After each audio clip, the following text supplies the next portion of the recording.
Hello again, everybody, and welcome to another edition of Brown's Latest. I'm Dave Grinjinski, but you can call me Grizzer. Way easier to remember and to say, at least for me. But that's what they called us in high school. The Grizzers. But you call me Grizzer, please. That's no problem. And this is where we'll get you caught up on some of the latest news and the tidbits that are tied to our favorite team in the NFL, the Cleveland Browns, and then give you our take on the news, the headlines, the tidbits, all of it. We'll give you our takes, our opinions along the way. Thank you to everybody who has liked our previous episodes. All of you who have subscribed to the channel, and those of you who get your viewer comments down there in the viewer comment section, not only here on YouTube, but on Apple, the podcast over there, and Spotify, the Facebook, TikTok. We're everywhere. Just trying to be accessible. We're very transparent here, and you'll find out a little bit later on when I make fun of myself about the A.J. Brown thing yesterday. What a dope I am. But I digress. Coming up on today's show, let's not start this already, please. I also have another reason why the Browns will win more than 10 games this season. I also have a message for the rage baiters, the haters, and the trolls when it comes to stats. And in the viewer comments, which quarterback on the roster will not play a down for the Browns this season? Whoa, sounds like a bold prediction coming up later in the viewer comments. But first things first, let's not start this already, please. Mina Kimes from ESPN, for the love of Pete. They're talking about next year's draft already. And of course, Arch Manning's name comes up. And then, of course, I'm like, Mina, what are you doing? I like Mina Kimes. But this, you can't, Mina. You cannot do this. Do not start this already. Mina Kimes says, it's the Cleveland Browns that really caught my attention. If I'm Arch Manning, given the family's history with Eli, I think I want to play for the Browns, who, by the way, already have a great defense. Can we not do this already with the Arch Manning stuff? I mean, for the love of Pete, we have a quarterback, Mina Kimes, Shedeur Sanders. Remember, he ended the season bringing us back in Cincinnati, won 3 games, had no preparation, but still somehow managed to find success on the field. And this is where we're going to start. We just had this great draft. We had a great free agency, and this is what this is where we're going. I mean, that's what we're doing. Let's not. And everybody, this is everybody's going to try and make the connection because Haslam and his ties to the University of Tennessee with Peyton and the Manning family and all this and blah blah blah blah blah blah. Stop. I am putting an end to this right now. Put a pin in it. Mina, no Browns Arch Manning talk at all. None at all. Because here's the thing. The Browns aren't even going to sniff the chances of drafting Peyton Manning. Because we are going to be a playoff team. And we will not have a pick even remotely close to the top 10 in next year's NFL draft. I've already laid out a lot of the reasons. The great free agency we've had. You're right, Mina. We have an outstanding defense coming back with the new focused defensive coordinator who's going to take us to another level. So, yeah, you're right about that. And then we've revamped the offensive line through free agency and the draft. And we've added weapons in the draft and free agency as well for Shedeur to throw to. And so, Mina, we're not even going to sniff the opportunity to draft Arch Manning or any of the quarterbacks that are coming out and could be projected into the top 10. Because we have completely revamped this team. But here's another reason why we are going worst to first. Why are we going worst to first? We have one of the easiest schedules that's out there. All of the rankings now are coming out with prediction markets and everything too. But I went to my man Warren Sharp, who I trust. I trust a lot. Sharp Football. Man, we've talked about him before. He does some things. But look at what Sharp Football. These are the 5 easiest schedules in the NFL in 2026. The Lions somehow have the easiest. The Saints, the Bengals, there we are. 4th easiest schedule. And then the Jets are 5th. Now, why does everybody think our schedule is so easy? Well, here's the thing. We got 3 last place teams on our schedule. The Jets, the Raiders, the Giants. We only have 5 playoff teams, and I double checked this. If I missed somebody, let me know, but I got it. Only Pittsburgh, Baltimore, Houston, Jacksonville, Carolina. Here's another thing I'll tell you. We get to play Pittsburgh and Cincinnati twice. They both are terrible, and at worst, we're going to split with Baltimore because Monken knows all their secrets. So we're going to check that. We're beating Baltimore twice, too. So it doesn't matter that they made the playoffs last year. Monken knows all of Baltimore's secrets. Pittsburgh stinks, and Cincinnati stinks. So there we go. We'll win at all those games, plus multiple opponents with low projected win totals. You could throw in the Jets, the Raiders, and the Giants in there as well.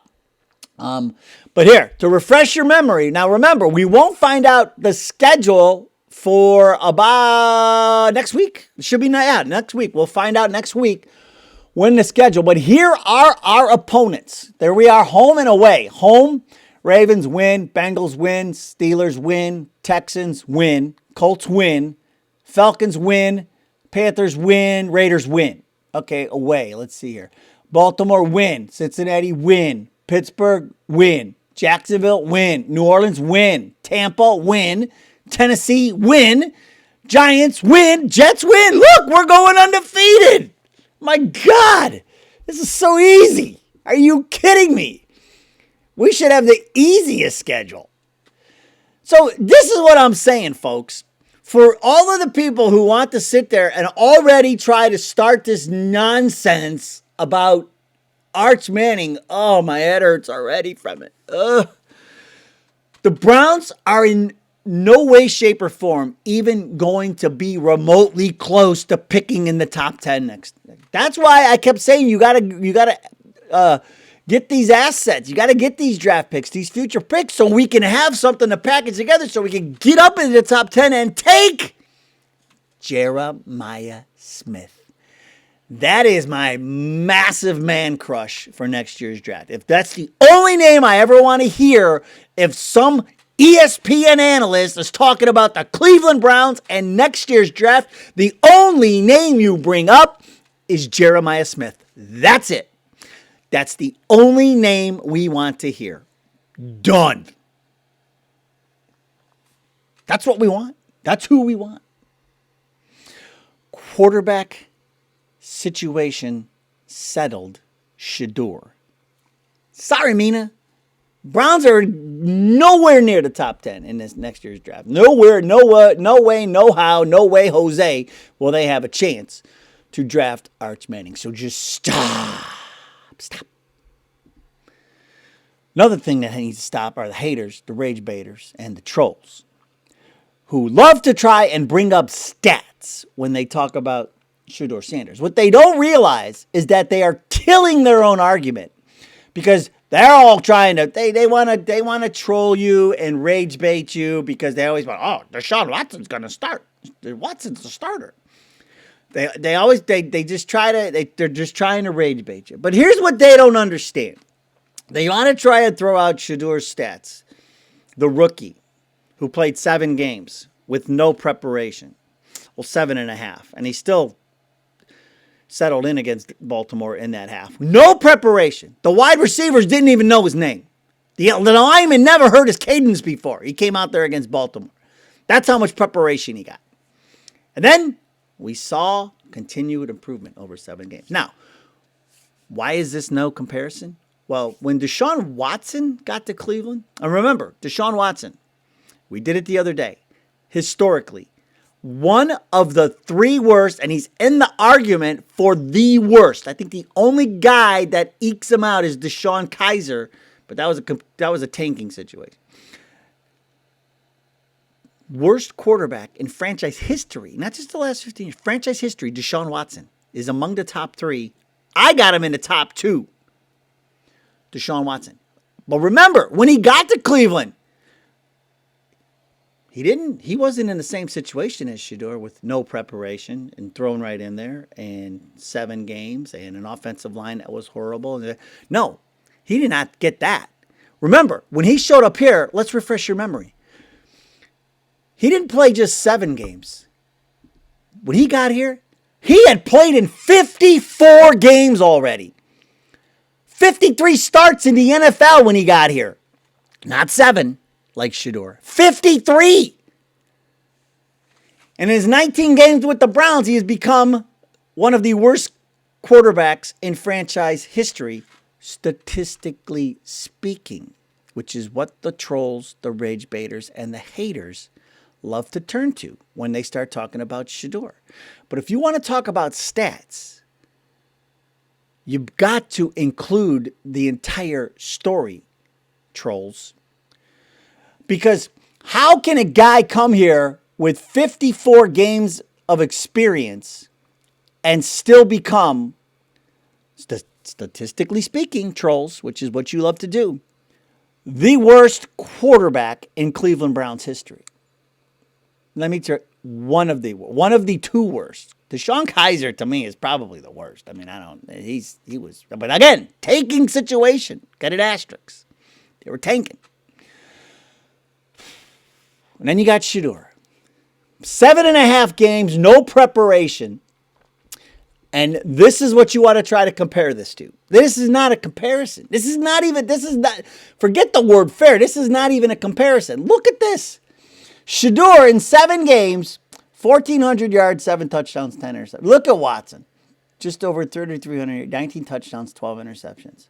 That's a guy that's with the Browns with his 54 games of experience. Shedeur was learning on the job and still managed to pull that off. And win some games too, including the come from behind win against Cincinnati. So, my message to the trolls, the rage baiters, and haters is essentially the same one that we started the show for Mina Kimes. You gotta stop.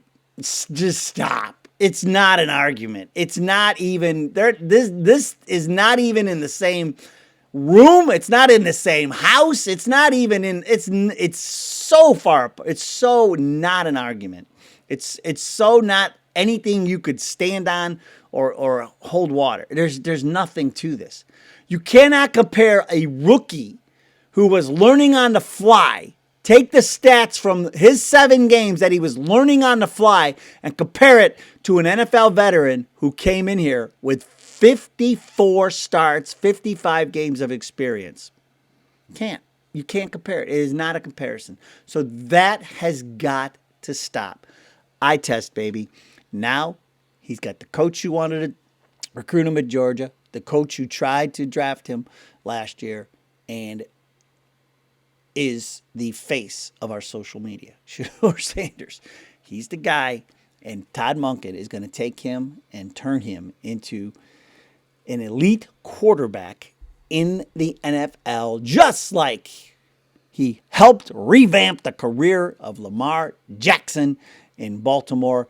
And so it's going to be fun to see, fun to watch. And then, how about this? Maybe after this season, you might have something with stats. We'll look at stats and how good Shedeur's stats were when he got some first-team reps and had some preparation, was able to get out there on the field and put to practice what he's learning in the classroom. And so all of it, none of this learning on the fly business this year.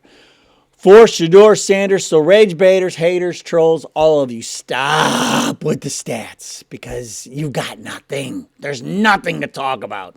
Got to stop with the stats. All right, now, something that we always want to talk about are the viewer comments. And today, We will start with Eric Marshall, 9323, who says, Shedeur is a comeback maniac. He almost sent the game into overtime against Baltimore with no reps. No one likes to mention that. I just did, Eric. I'm happy to mention that. He brought them back from being down by 14 twice against the Titans, and Stefanski mucked it up. You crew? Yeah, you're right about that. Bills, Niners, all those games should have been wins. 100%. Stefanski had a hand in those losses. And then, taking Shedeur off the field, the whole stupid double reverse. And, oh, boy, what a complete mess. But you're right. Shedeur is a comeback maniac. And that's one of the things we talked about with Deshaun Watson. One of the things that Deshaun Watson is not is clutch. He is not clutch. And Shedeur proved in his 7 games as a rookie last year with no preparation that he is clutch. And just no comparison. He is a bit of a comeback maniac. You're right. There's no other way to put it, but that's a great take, Eric Marshall. Great job. Mitch Rapple's back. Mitch Rapple's back. That's like Cuddy back. We got Cuddy back and Mitch Rapple's back. A lot of Justin Timberlake fans, maybe? I don't know. Could be. But Mitch says, this is what we teased at the top. Mitch says, why is there continual conversation about Watson? Big question mark. Watson will not play for Cleveland. Does anyone believe for 1 minute the Browns' social media campaign for Sanders and his name, image, and likeness are plastered everywhere? Do you think that's up there for no good reason? Wake up, people. S2 is our dude. And Mitch, I've been trying to tell them this. I've been trying to coach them up. I've been trying to say, fix the quarter zip and tell you. Look at the social media. Tells you everything you need to know. I got a source with the Colts. The Colts told me, just pay attention to the social media. Shedeur Sanders, QB1, his job to lose. And so people need to understand, look at that. That's another public service announcement for the rage baiters, the haters, and the trolls. That's just for you. I'm trying so you don't look as dumb when you put your comments in the comments. I'm just telling you, rage baiters and haters, you might as well focus your attention somewhere else. Like on Pittsburgh. Go rage bait Pittsburgh. Because they're a mess. So, and how about most recently, Shedeur getting his degree, going back to Colorado, getting his degree all over Cleveland Browns social media. I don't know what else to say. Mitch, I'm with you. Great take. Robert T. 88. Talking about Myles Garrett and the defensive player of the year. The only competition for Myles Garrett is to repeat. The only competition for Myles Garrett to repeat is Patrick Surtain, who won the Defensive Player of the year prior to Myles winning it. And it could be right, because remember we looked at the odds of the favorites to win it. Myles is the favorite, but the competition, like the second and third tier odds, all these guys are coming off major injuries. And so I'm with you, Robert T. Yeah, it could be Surtain. And here's the other name that keeps coming up. And I had this in the back of my mind. Why not Carson Schwarzenegger? He was the rookie defensive player of the year last year. Swash should be in the conversation too. I think he absolutely is. So we have 2 candidates. Why wasn't Swiss on that? Why wouldn't you put that? Wouldn't it make sense to take the defensive rookie of the year and give him decent enough odds? I don't say you make him the favorite or anything, but couldn't you, put him into the conversation? We are. We don't need Vegas to do it. We'll do it ourselves. So a great take, Robert T. Worker and Parasite. Grizzer.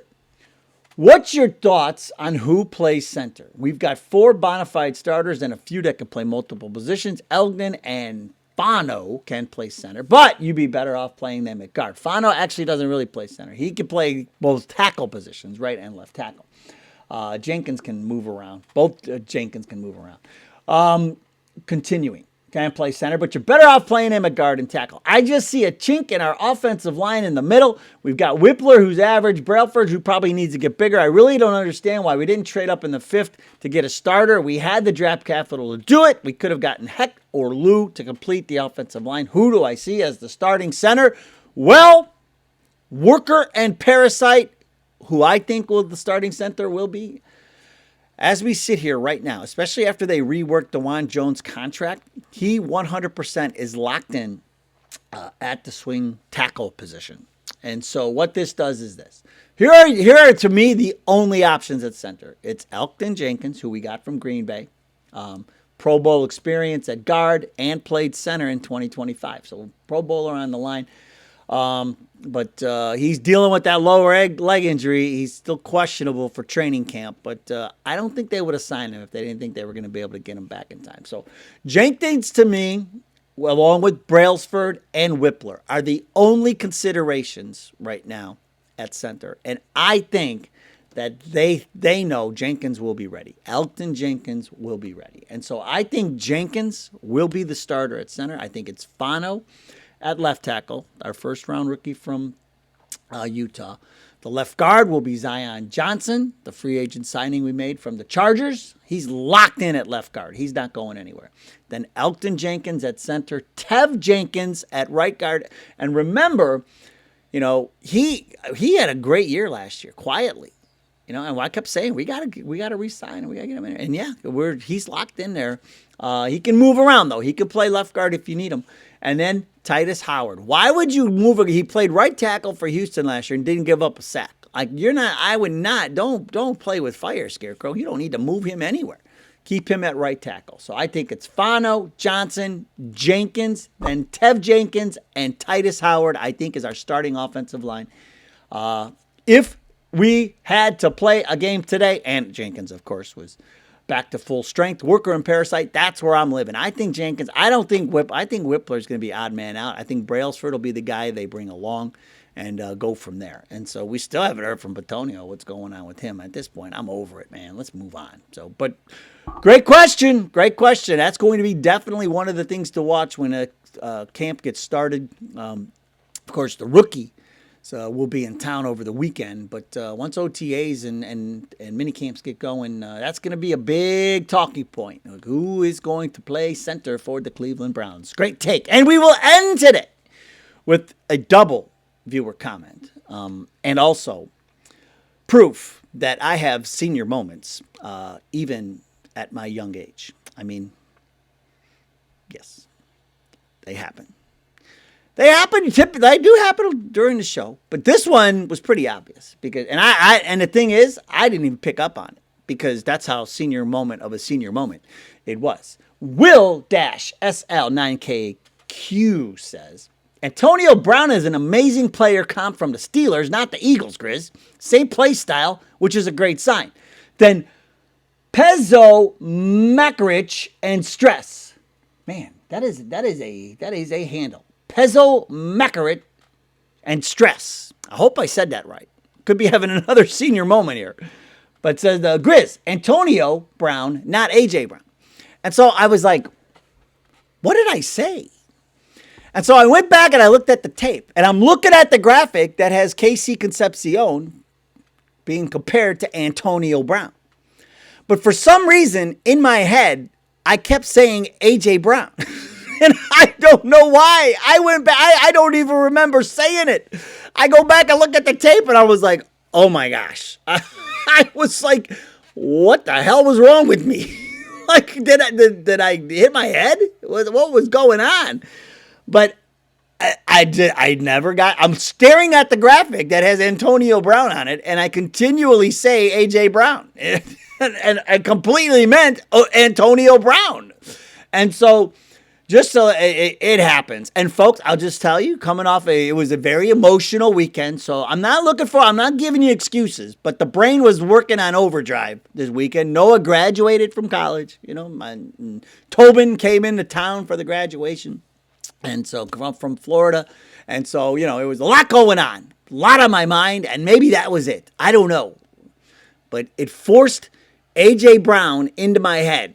But I could put, the other thing is I know I just read something about A.J. Brown. They're still trying to work that trade with we're not interested. But I don't know. But whatever it was, I had A.J. on the brain. I was A.J. insane in the men brain. That's what I was the other day. I'm looking at the graphic that says Antonio Brown. I got my notes on Antonio Brown, and I kept saying A.J. Brown. what can I say? I don't know. Like, other than it happens, I guess. It completely happens, and I own it, and I don't know what. If I could explain it, I would. But I can't, so I won't. But there you go. All right, but I appreciate everybody. That's why coach me up. Call me out. Be like, what the heck are you talking about, Dave? Like, what's going on?